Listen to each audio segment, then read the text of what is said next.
अमरावतीच्या परतवाडा प्रकरणातील तपासात आता धक्कादायक माहिती समोर आलेली आहे। कॅफे कनेक्शन समोर आलं असून आरोपी अयान पीडित मुलींना अमरावती आणि अचलपूरमधील विविध कॅफेंमध्ये घेऊन जायचा।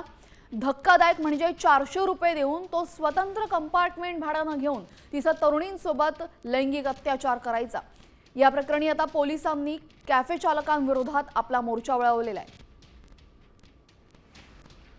याचा आढावा घेतलाय आमचे प्रतिनिधी अमर घटारे यांनी। पाहूयात।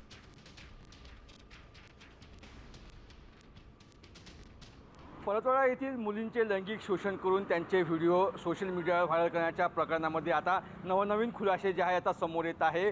काल बघितलं तर आपण ज्या फ्लॅटवर अयान जो आहे तो कृत्य करायचा अगदी त्या फ्लॅटच्या अगदी 500 मीटरवर बघितलं तर हा जो कॅफे आहे हा द कॅफे रॉयल 10 नावाचा कॅफे आहे आणि या कॅफेवर जर बघितलं तर अयान नेहमी जे आहे ते मुलींना घेऊन यायचा आणि या ठिकाणी सेपरेट जे बसण्याची व्यवस्था आहे ती व्यवस्था या रॉयल 10 कॅफे मालकांनी केलेली होती। साधारणतः आतमध्ये वेगवेगळे कंपार्टमेंट आहे। साधारणतः त्या कंपार्टमेंटमध्ये साधारणतः 2 ते 3 तासासाठी तो 300 रुपये द्यायचा आणि त्या ठिकाणी बघितलं तर अश्लील चाळेसुद्धा चालायची अशी आता धक्कादायक माहिती आता समोर येत आहे। या ठिकाणी बघितलं तर महाविद्यालयीन तरुणी असे हे सुद्धा या ठिकाणी येत होते। मात्र या ठिकाणी अयानसुद्धा आपल्या ज्या काही मुली होत्या त्या मुलींना घेऊन यायचं। या ठिकाणी त्या मुलींना प्रेमात जाळ्यात ओढत होता आणि त्या ठिकाणी अश्लील चाळे करण्याची आता समोर माहिती आलेली आहे। एकंदरीत बघितलं तर या संपूर्ण कॅफेला काल जे आहे पोलिसांनी या ठिकाणी येऊन चौकशी केली होती। स्वतः अयानला सुद्धा या ठिकाणी आणलं गेलं होतं आणि अयानच्या समक्ष या संपूर्ण जी आहे या कॉफीची चौकशी झालेली आहे। एकंदरीत बघितलं तर नवनवीन खुलासे समोर येत आहे।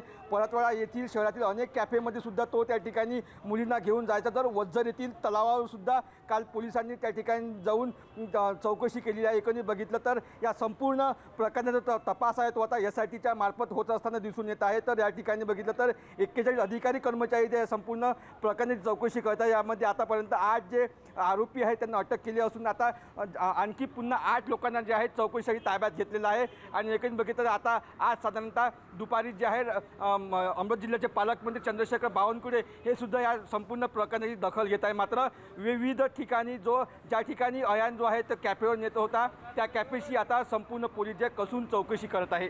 अमर घटारे, साम TV, अमरावती।